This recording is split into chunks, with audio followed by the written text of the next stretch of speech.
যদি কোনো জাতক বা জাতিকার শনি পঞ্চম স্থানে হয়ে থাকে, সেটা যে কোনো স্থানে হতে পারে, উচ্চস্থ, নিচস্থ, স্বগৃহী, যে কোনো স্থানে হতে পারে।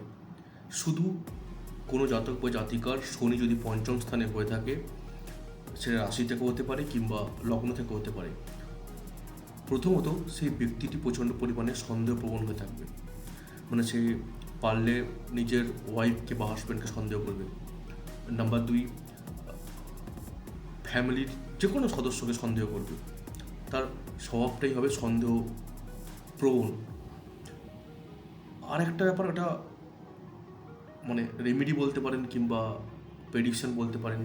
শনি যে সমস্ত জাতক বা জাতিকার পঞ্চম স্থানে থাকে, সেটা যে কোনো জায়গায় হয়ে থাকুক না কেন, সেই সমস্ত জাতক বা জাতিকাদের কোনো গ্যাম্বলিং, জুয়া, সাট্টা, স্পেকুলেশন, এগুলো থেকে দূরে থাকা দরকার।